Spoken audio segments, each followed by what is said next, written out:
बिस्मिल्लाहिर्रहमानिर्रहीम। अस्सलाम वालेकुम डियर स्टूडेंट्स। आज लेक्चर नंबर 8 मेजरमेंट्स में हम जो है अपना लॉन्ग क्वेश्चन जो है अनसर्टेनिटी एंड इट्स टाइप्स और उसकी प्रोपिगेशन, उसका लास्ट पोर्शन डिस्कस करेंगे और वो है प्रोपिगेशन ऑफ अनसर्टेनिटी के बारे में। तो स्टार्ट करते हैं आज का लेक्चर।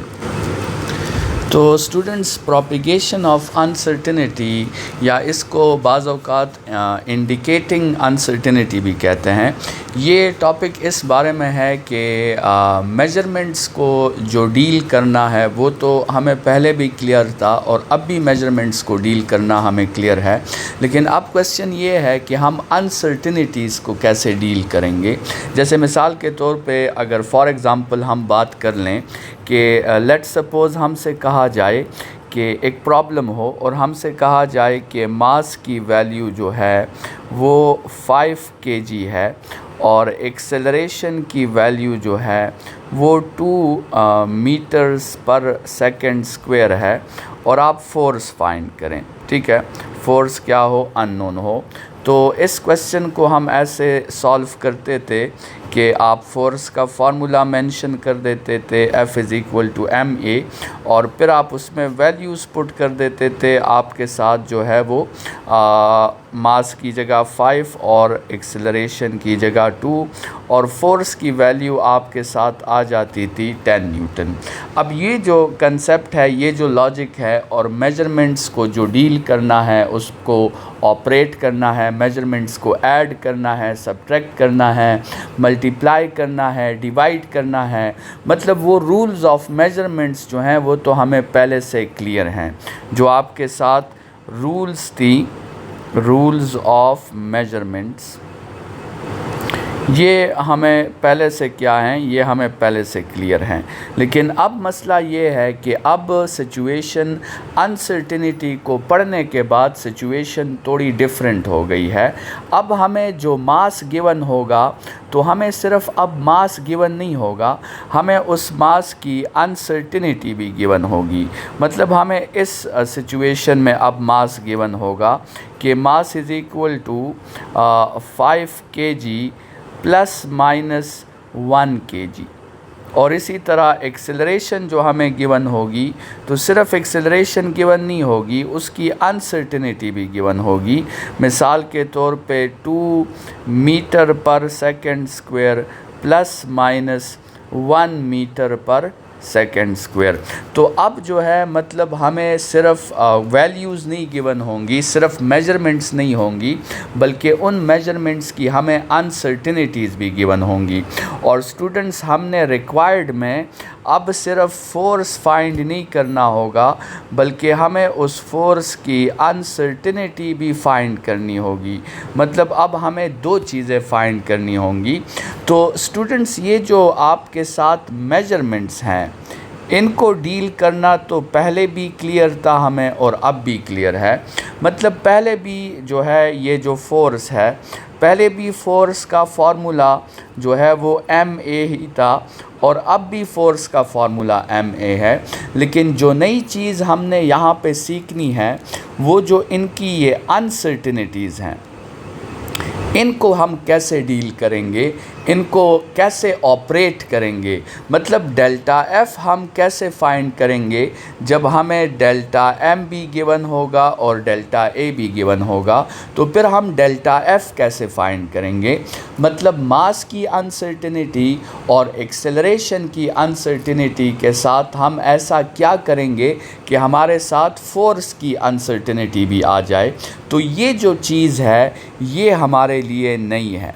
ठीक है, ये हमने अब फर्स्ट ईयर में ये अनसर्टेनिटीज़ को डील करना समझना है और हमने अपने लिए रूल्स बनाने हैं, वो अनसर्टेनिटीज़ के बनाने हैं। मेजरमेंट्स को तो हम पहले भी ऑपरेट करना जानते हैं, तो वो हमारे लिए देखें, ये वैल्यूज़ हमारे लिए नए नहीं हैं, ये तो ऑपरेट करना हम पहले से ही जानते हैं। लेकिन यहाँ पे हम जो चीज़ पढ़ने वाले हैं वो हम अनसर्टेनिटीज़ को डील करेंगे और अनसर्टेनिटीज़ को प्रोपिगेट करेंगे और इंडिविजुअल अनसर्टिनिटी से हम रिज़ल्ट की अनसर्टिनिटी फाइंड करने की कोशिश करेंगे। इसलिए इस टॉपिक का नाम आपके साथ क्या है, वो है प्रोपिगेशन ऑफ अनसर्टिनिटी या इंडिकेटिंग अनसर्टिनिटी। तो स्टूडेंट्स अब स्टार्ट करते हैं। थोड़ा सा बैकग्राउंड हमने बना लिया है इस टॉपिक का कि इस टॉपिक में हम क्या पढ़ने वाले हैं। तो सबसे पहले जो हम रूल्स पढ़ते हैं अनसर्टिनिटी को ऑपरेट करने के, वो उसे हम कह सकते हैं rules for addition and subtraction. Rules for addition and subtraction मतलब अगर आपके साथ ऐसा एक क्वेश्चन है जिसमें मेजरमेंट्स को या ऐड करना हो या फिर मेजरमेंट्स को सब्ट्रैक्ट करना हो, तो ऐसे केसेस में अनसर्टिनिटीज़ को आप कैसे ट्रीट करेंगे। तो स्टूडेंट्स इसकी स्टेटमेंट जो है समझ लें, और यही स्टेटमेंट फिर आपने एग्ज़ाम्पल्स में, न्यूमेरिकल्स में इसकी यही स्टेटमेंट अप्लाई करनी है। तो इसकी स्टेटमेंट है कि whenever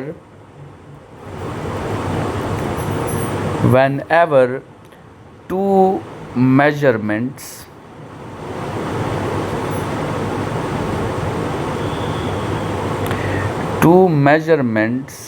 are added or subtracted. Whenever two measurements are added or subtracted, then the absolute uncertainty in the result is equal to the sum of absolute uncertainties of both individuals। ये students आपके साथ किसका rule है, addition और subtraction का rule है। Addition और subtraction में हमने रूल क्या लिखा है कि जब भी आप दो मेजरमेंट्स को चाहे ऐड करेंगे या फिर आप दो मेजरमेंट्स को सब्ट्रैक्ट करेंगे, तो उनकी अनसर्टिनिटीज़ को आपने हमेशा ऐड ही करना होगा। स्टूडेंट्स यहाँ पे एक बात समझ लें कि चाहे आप मेजरमेंट्स को ऐड करें चाहे आप मेजरमेंट्स को सब्ट्रैक्ट करें, अनसर्टिनिटीज़ को हमेशा क्या करना है, अनसर्टिनिटीज़ को आपने हमेशा ऐड ही करना है। लेट्स सपोज़ इस पे स्टूडेंट्स एक क्वेश्चन जो है सॉल्व करते हैं ताकि आपको क्लियर हो जाए कि एडिशन सब्ट्रैक्शन का क्वेश्चन आपने कैसे सॉल्व करना है। तो मिसाल के तौर पे स्टूडेंट्स आप कंसिडर करें कि आपके साथ एक रिंग है, ठीक है। लेट्स सपोज़ आपके साथ एक रिंग है और आपसे कहा गया कि इस रिंग का आप क्या फाइंड करें, इस रिंग का आप जो है वो आउटर रेडियस इस रिंग का फाइंड कर लें। मतलब ये सेंटर से लेकर ये इस रिंग का जो आउटर रेडियस है यहाँ तक आप ये रिंग का रेडियस फाइंड कर लें। और लेट्स सपोज़ आपने वर्नियर कैलिपर से आपने जो है ये मेजरमेंट की, और मिसाल के तौर पे वो मेजरमेंट आपके साथ आई 10 मिलीमीटर, ठीक है। तो आपने इस मेजरमेंट को कैसे मेंशन करना है, R प्लस डेल्टा R में मेंशन करना है। तो ये आप लिखेंगे 10 मिलीमीटर, लेकिन फिर आपको पता है कि वर्नियर कैलिपर का लीस्ट काउंट क्या होता है, 0.1 मिलीमीटर, तो वो भी आपने मेंशन कर देना है, ठीक है। अच्छा, फिर आपसे कहा गया है कि फिर आप इसका जो इनर रेडियस है ये भी फाइंड करें, ठीक है, ये जो इनर रेडियस है। अच्छा, लेट्स सपोज़ इस आउटर रेडियस को हम R1 कह देते हैं, ठीक है, इसको भी R1 कह देते हैं। अच्छा, अब इनर रेडियस फाइंड करना था तो उसे हम R2 कह देते हैं। R2 plus minus delta R2। अब इनर रेडियस मिसाल के तौर पे आपके साथ क्या आया है, वो लेट सपोज़ आपके साथ आया है 6 मिलीमीटर, ठीक है। और ये इनर रेडियस भी आपने वर्नियर कैलिपर से ही लिया है, तो इसका लीस्ट काउंट क्या होगा, इसका लीस्ट काउंट होगा 0.1 मिलीमीटर। अब स्टूडेंट्स आपसे मिसाल के तौर पे क्वेश्चन में कहा गया कि आप क्या फाइंड करें, आप इस रिंग की जो थिकनेस है, आप इस रिंग की थिकनेस फाइंड करें। तो थिकनेस आपको अब क्लियर हो गया है कि अच्छा, पहली बात तो ये है कि आपने थिकनेस फाइंड करनी होगी। तो थिकनेस को हम एक नाम दे देते हैं, लेट सपोज़ हम इसको नाम दे देते हैं T। तो अब आपने सिर्फ T फाइंड नहीं करना, आपने साथ में थिकनेस की अनसर्टिनिटी भी फाइंड करनी होगी। तो मतलब अब इस प्रॉब्लम में आपको दो फार्मूलाज यूज़ करने होंगे। एक फार्मूला आपको T के लिए यूज़ करना होगा और दूसरा फार्मूला आपको डेल्टा T के लिए यूज़ करना होगा।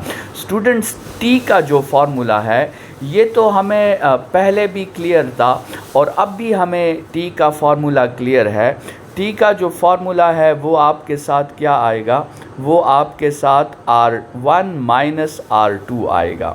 मतलब आपने उस बड़े रेडियस से छोटे रेडियस को माइनस करना है तो आपके साथ थिकनेस आ जाएगी। अब ये फार्मूला तो कोई मसला नहीं था, ये तो हमें पहले से भी क्लियर था, तो ये तो हम यूज़ कर लेंगे। मेन बात जो इस टॉपिक में हम समझना चाहते हैं वो किसका फार्मूला है, वो डेल्टा T का फार्मूला है। तो स्टूडेंट ज़रा रूल की तरफ आएँ। रूल क्या है, whenever two measurements are added or subtracted, the absolute uncertainty in the result is equal to the sum of absolute uncertainties। मतलब क्या हुआ कि डेल्टा T किसके इक्वल होगा, डेल्टा T आपके साथ इक्वल होगा delta R1 plus delta R2 के। तो ये मतलब वो दो फार्मूलाज हैं जिसके हेल्प से आपने इस क्वेश्चन को सॉल्व करना है। तो स्टूडेंट्स, ये पहला फार्मूला तो हमें पहले से क्लियर था और दूसरा जो फार्मूला है वो इस रूल से हमने लिख लिया है। तो इसको ज़रा फाइंड करते हैं, इस प्रॉब्लम को सॉल्व करते हैं। तो स्टूडेंट्स, आपके साथ T की वैल्यू क्या आ जाएगी, अगर आप डेटा देख लें तो T की वैल्यू 10-6 आ जाएगी। तो 10-6 से आपके साथ T की जो वैल्यू आएगी, थिकनेस जो आएगा इस रिंग का वो 4 मिलीमीटर होगा। और उसमें अनसर्टिनिटी आपके साथ कितनी होगी, अनसर्टिनिटी के लिए तो आपने दोनों अनसर्टिनिटीज़ को ऐड करना होगा। तो 0.1 प्लस 0.1 से आपके साथ अनसर्टिनिटी जो आ जाएगी वो 0.2 की होगी। तो अब स्टूडेंट्स, हम अपना रिक्वायर्ड जो है उसको कंबाइन फॉर्म में लिख सकते हैं। वो होगा T plus minus delta T is 4 millimetre plus minus 0.2 millimetre. तो ये हमारा जो है रिक्वायर्ड जो चीज़ थी वो हमने अपने लिए फाइंड आउट कर ली है। तो ये तो स्टूडेंट्स, हमने सिर्फ सब्ट्रैक्शन के लिए ये क्वेश्चन जो है एग्ज़ाम्पल के तौर पे कर लिया है, लेकिन ये रूल सब्ट्रैक्शन के लिए भी है और एडिशन के लिए भी है। सब्ट्रैक्शन के लिए भी यही आपने जो है वो एब्सोल्यूट अनसर्टेनिटीज़ को ऐड ही करना होगा और एडिशन के लिए भी आपने एब्सोल्यूट अनसर्टेनिटीज़ को ऐड ही करना होगा। तो ये हमारे साथ जो है रूल हो गया किसके लिए, एडिशन सब्ट्रैक्शन के लिए। अच्छा स्टूडेंट्स, तो अब हम रूल्स डिस्कस करने लगे हैं, rules for multiplication and division, ठीक है। तो rules for addition and subtraction तो हमें क्लियर हो गए। अब हम डिस्कस करने लगे हैं rules for multiplication and division, ठीक है। तो अब इसको डिस्कस करते हैं। तो सबसे पहले रूल पढ़ लेते हैं, तो फिर उस पे जो है हम एक क्वेश्चन को सॉल्व कर लेंगे। रूल आपके साथ है कि whenever two measurements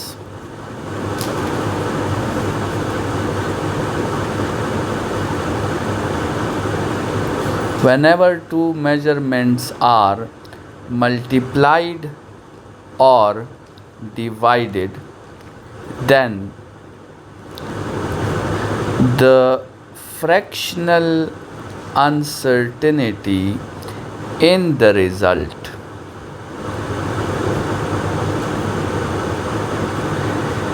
is equal to the sum of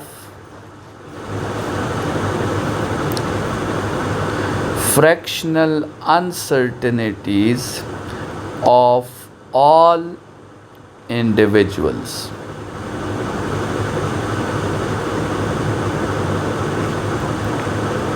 यहाँ पे स्टूडेंट्स आपने रूल में सिर्फ एक फ़र्क देखा होगा, और वो फ़र्क ये है कि एडिशन सब्ट्रैक्शन के रूल में हम एब्सोल्यूट अनसर्टेनिटीज़ को ऐड करते हैं, और मल्टीप्लिकेशन डिवीज़न के रूल में हम फ्रैक्शनल अनसर्टेनिटीज़ को ऐड करते हैं। और या फिर जो है इस रूल का एक दूसरा जो है वो पोर्शन भी है, आप सिर्फ फ्रैक्शनल अनसर्टेनिटीज़ को ऐड नहीं कर सकते, आप इस तरह भी लिख सकते हैं कि then the percentage uncertainty in the result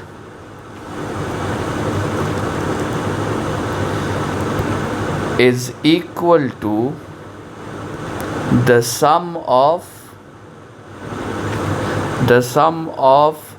percentage uncertainties in all individuals। मतलब या आपने फ्रैक्शनल अनसर्टेनिटीज़ को ऐड करना है, या फिर आपने कौन सी अनसर्टेनिटीज़ को ऐड करना है, या आपने परसेंटेज अनसर्टेनिटीज़ को ऐड करना है। और ये किसका रूल है? ये रूल आपके साथ है मल्टीप्लिकेशन एंड डिवीज़न का। स्टूडेंट्स ये बात भी यहाँ पे समझ लें कि फ्रैक्शनल अनसर्टेनिटीज़ को ऐड करना जो है वो आसान होता है, या परसेंटेज अनसर्टेनिटीज़ को ऐड करना आसान होता है, या कौन सा मेथड कहाँ पे हेल्पफुल होगा। तो उसके लिए एज अ रूल आप ये बात जहन में रखें कि ये जो फ्रैक्शनल अनसर्टेनिटीज़ को ऐड करना है, इस रूल को आप इस्तेमाल किया करें एग्ज़ाम्पल्स में या न्यूमेरिकल्स में। ये वाला फ्रैक्शनल अनसर्टेनिटी वाला तरीका आसान होता है। और जो आपके साथ एमसीक्यूज़ होते हैं, तो एमसीक्यूज़ के लिए फिर ये परसेंटेज अनसर्टेनिटी वाला तरीका जो है ये एमसीक्यूज़ के लिए आसान होता है। तो फ्रैक्शनल अनसर्टेनिटी वाला जो रूल है, जो मेथड है, ये प्रॉब्लम्स पे, न्यूमेरिकल्स पे, एग्ज़ाम्पल्स पे अप्लाई किया करें, और जो परसेंटेज अनसर्टेनिटी वाला तरीका है ये आप अप्लाई किया करें किस पर? MCQs पर। ठीक है, तो अब ज़रा एक एग्ज़ाम्पल से इस क्वेश्चन को ज़रा देखते हैं। स्टूडेंट्स, मिसाल के तौर पे आप सोचें कि आपसे कहा गया कि आप करंट को और रेजिस्टेंस को मेजर करें। ठीक है, तो लेट सपोज़ आपने करंट को मेजर किया और आपने I का भी पता लगा लिया और डेल्टा I का भी।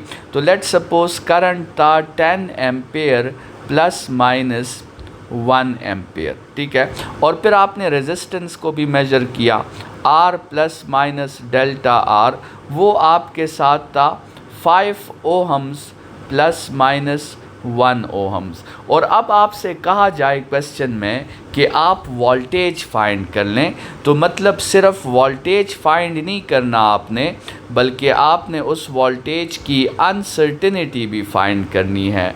तो यहाँ भी आपने दो चीज़ें फाइंड करनी है। तो स्टूडेंट्स, हमें एक फार्मूला जो है वो वोल्टेज का चाहिए होगा, और दूसरा फार्मूला हमें किस चीज़ का चाहिए होगा? डेल्टा V का चाहिए होगा। स्टूडेंट्स, वोल्टेज का फार्मूला तो पहले भी हमें क्लियर था, और वोल्टेज का फार्मूला अब भी हमें क्लियर है। वोल्टेज का फार्मूला क्या है? V is equal to IR। तो ये तो बड़ा सिंपल होगा। I की वैल्यू आपके साथ 10 है और R की वैल्यू आपके साथ 5 है। तो 10 इंटू 5 से आपके साथ वोल्टेज की वैल्यू तो आ जाएगी 50 वोल्ट, लेकिन अब मेन प्रॉब्लम किस में है?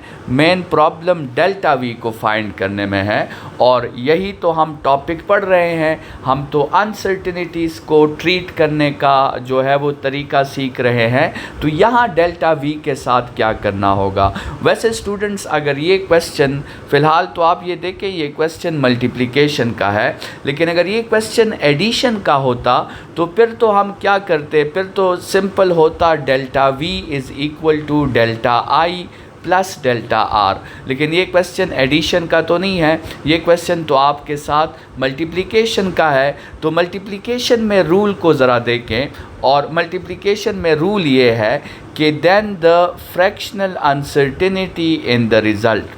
फ्रैक्शनल अनसर्टिनिटी स्टूडेंट्स क्या होगी? फ्रैक्शनल अनसर्टिनिटी रिज़ल्ट की जो होगी उसको हम कैसे लिखेंगे? डेल्टा वी बाई वी लिखेंगे, ठीक है। और अब इज़ इक्वल टू, अब आगे क्या है? इज़ इक्वल टू, तो इज़ इक्वल टू की जगह हमने इक्वल का साइन लगा दिया है, और फिर आगे क्या है? To the sum of fractional uncertainties of all individuals. मतलब आपने आई की भी कौन सी अनसर्टिनिटी फाइंड करनी है? Fractional uncertainty. और आपने आर की भी कौन सी अनसर्टिनिटी फाइंड करनी है? फ्रैक्शनल अनसर्टिनिटी, और फिर उनको सम करना है। तो ये जो आपके साथ स्टेटमेंट है ये डेल्टा वी को फाइंड करने के लिए यूज़ होगा। और ज़रा आप स्टूडेंट्स देखें गिवन डेटा को कि क्या आप डेल्टा वी को इससे फाइंड कर भी सकते हैं या नहीं। तो देखें डेल्टा आई की वैल्यू क्या है?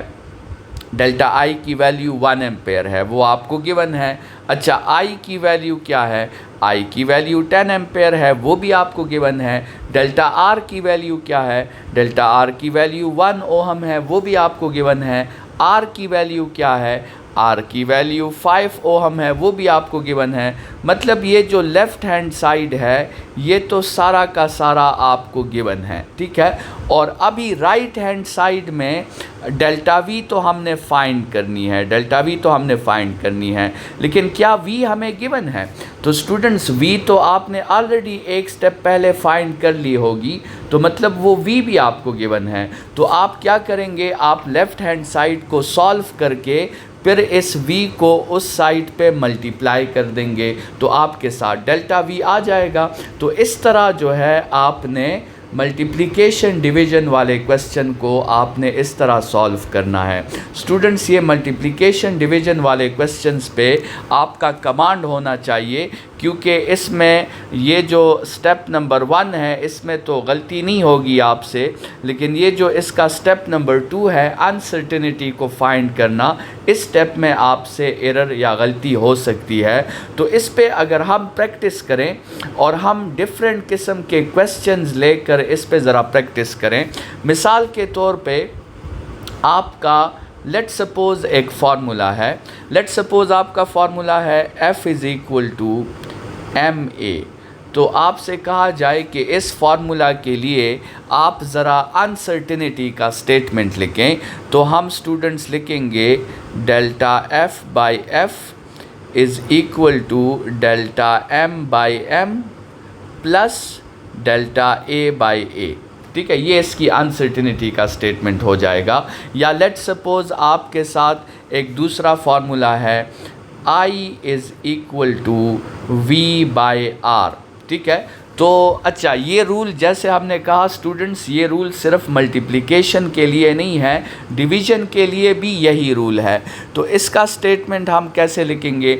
इसका स्टेटमेंट हम लिखेंगे delta I by I is equal to delta v by v plus delta r by r, ठीक है। अब लेट्स सपोज़ एक तीसरा फार्मूला है, मिसाल के तौर पे P is equal to mv, ये मोमेंटम का फार्मूला है। इसके साथ हम क्या करेंगे? Delta P by P is equal to delta m by m plus delta v by v, ठीक है। तो ये आपके साथ उसकी अनसर्टिनिटी का स्टेटमेंट आ जाएगा। और अगर लेट्स सपोज़ एक जनरल फार्मूला पे बात कर लें, मिसाल के तौर पे हम अपनी तरफ से एक फार्मूला बना लें, और हम अपनी तरफ से एक फार्मूला बनाएं कि z is equal to ABC divided by D। ठीक है, अब इसका अनसर्टेनिटी का स्टेटमेंट कैसे होगा? हम लिखेंगे delta Z by Z is equal to delta A by A plus delta B by B plus delta C by C plus delta D by D। ठीक है, तो चाहे मल्टीप्लिकेशन हो चाहे डिवीजन हो, आपने फ्रैक्शनल अनसर्टेनिटीज़ को ऐड ही करना है। ठीक है, और स्टूडेंट्स अगर इन्हीं क्वेश्चंस पे, ये जो हमने जो प्रैक्टिस कर ली, अगर इन्हीं क्वेश्चंस पे आप फ्रैक्शनल की जगह आप ये कौन सा स्टेटमेंट अप्लाई करती, ये परसेंटेजेस वाला स्टेटमेंट आप अप्लाई करते हैं इस पे, तो फिर आपके साथ क्या सिचुएशन होती? फिर आपके साथ ये सिचुएशन होती कि इन फार्मूलाज को ज़रा दोबारा अब वन बाय वन डील कर लेते हैं। मिसाल के तौर पे आपके साथ फार्मूला है F is equal to MA, तो इसकी परसेंटेज वाला स्टेटमेंट आप सिंपल क्या लिखेंगे? Percentage in F is equal to percentage in M plus percentage in A। इसी तरह अगर दूसरा फार्मूला है I is equal to V by R, तो इसके लिए क्या लिखेंगे? Percentage in I is equal to percentage in V plus percentage in R। इसी तरह अगर आपके साथ फार्मूला है P is equal to MV, तो आप लिखेंगे percentage in P is equal to percentage in M plus percentage in V।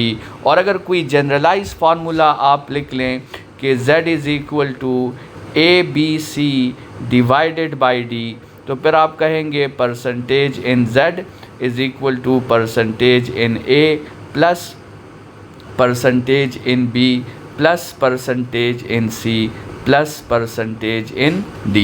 तो ये जो परसेंटेजेस के क्वेश्चंस हैं ये MCQs के लिए हेल्पफुल होते हैं, और आपके साथ जो फ्रैक्शनल अनसर्टेनिटी का स्टेटमेंट है ये आपके साथ प्रॉब्लम्स के लिए हेल्पफुल होते हैं। स्टूडेंट्स, लास्ट जो आपके साथ अनसर्टेनिटी का रूल है वो आपके साथ है rules in case of power. कभी कभार आपको मेजरमेंट्स के क्या लेने होते हैं? आपको मेजरमेंट्स का पावर लेना होता है, तो पावर में फिर आपके साथ क्या सिचुएशन होगी वो भी जो है हम डिस्कस कर लेते हैं। तो सबसे पहले हम इसका स्टेटमेंट ले लेते हैं कि whenever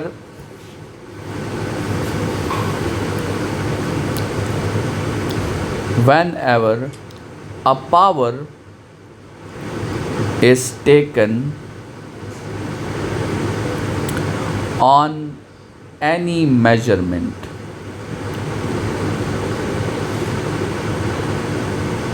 जब भी आप क्या करें, किसी मेजरमेंट पे पावर ले लें, then the fractional uncertainty or the percentage uncertainty in the result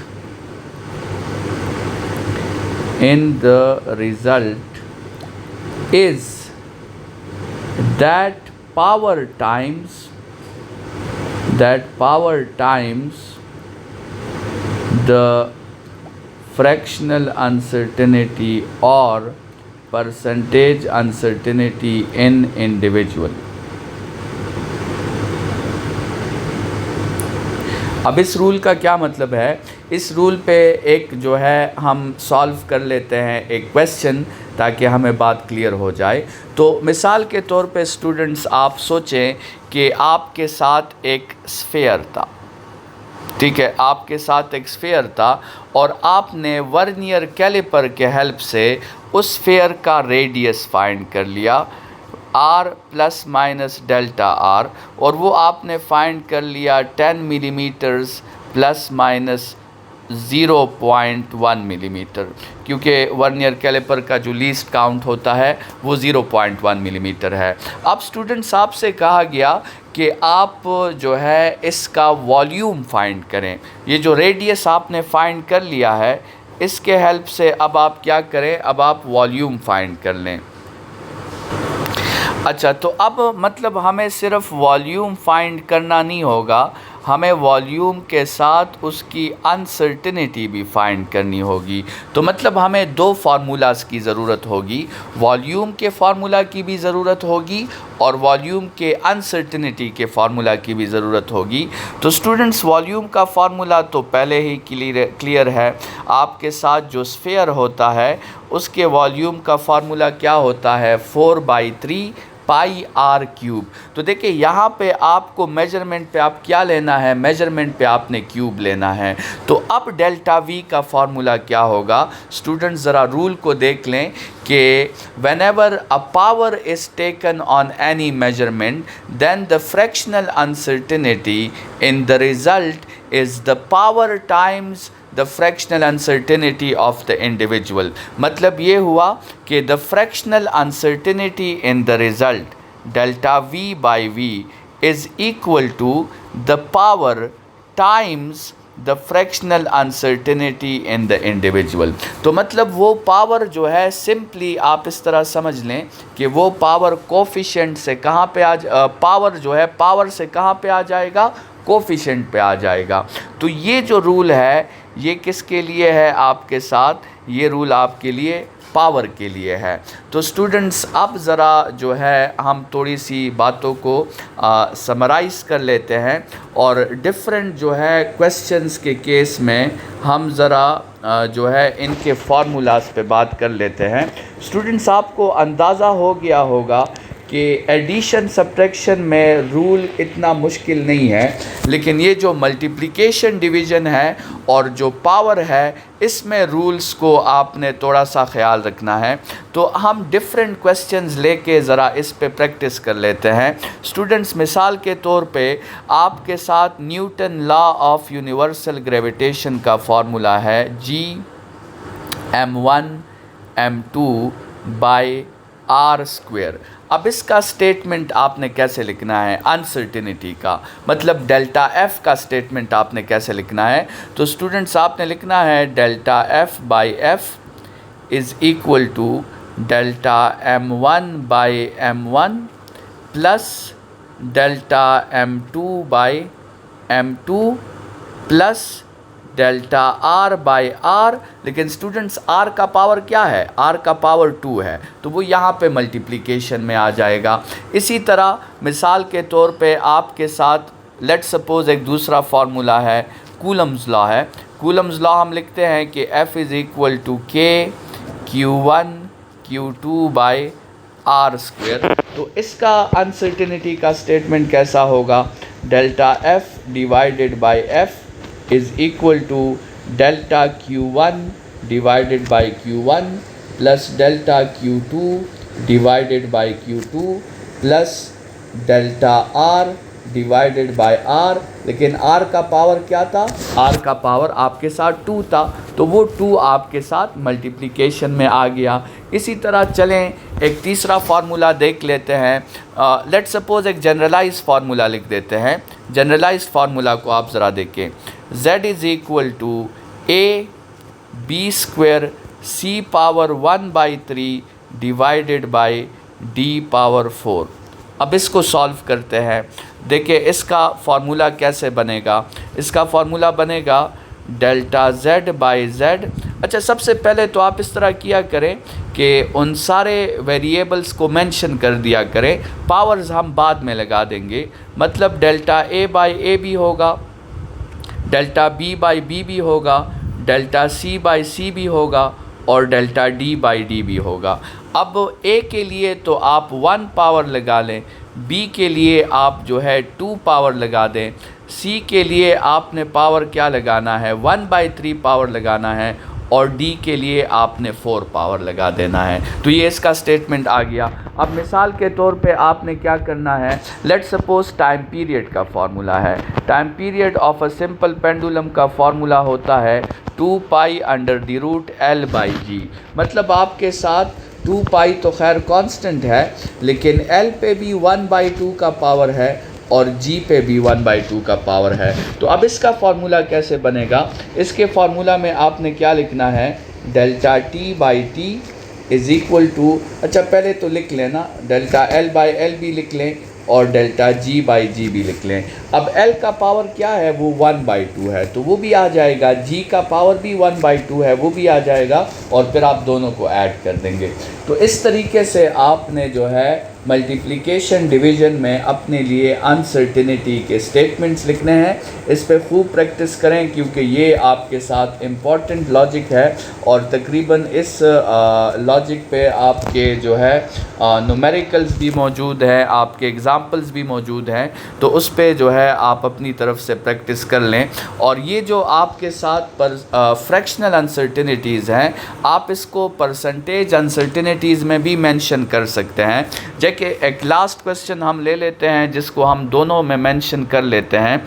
मिसाल के तौर पे आपके साथ काइनेटिक एनर्जी का फार्मूला है 12mv²। अब इसको अगर हम फ्रैक्शनल अनसर्टिनिटी वाला स्टेटमेंट अप्लाई करेंगे, तो हम लिखेंगे delta kinetic energy by kinetic energy is equal to delta m by m plus 2 times delta v by v। और अगर इसी के लिए हम परसेंटेज वाला स्टेटमेंट अप्लाई करेंगे, तो उसमें हम लिखेंगे कि percentage kinetic energy is equal to percentage in m plus 2 times percentage in B. तो स्टूडेंट्स, आप जो है फ्रैक्शनल का स्टेटमेंट भी लिख सकते हैं और परसेंटेज का स्टेटमेंट भी लिख सकते हैं। ये जो फ्रैक्शनल के जितने स्टेटमेंट्स हमने पढ़े, ये आपको हेल्प करेंगे न्यूमेरिकल्स में और प्रॉब्लम्स में, और परसेंटेज का जो हमने स्टेटमेंट पढ़ा, ये आपको हेल्प करेंगे MCQs में। इंशाल्लाह कल के लेक्चर में नए टॉपिक के साथ मुलाकात होगी। तब तक के लिए अपना ख्याल रखिएगा। थैंक यू स्टूडेंट्स, खुदा हाफिज़।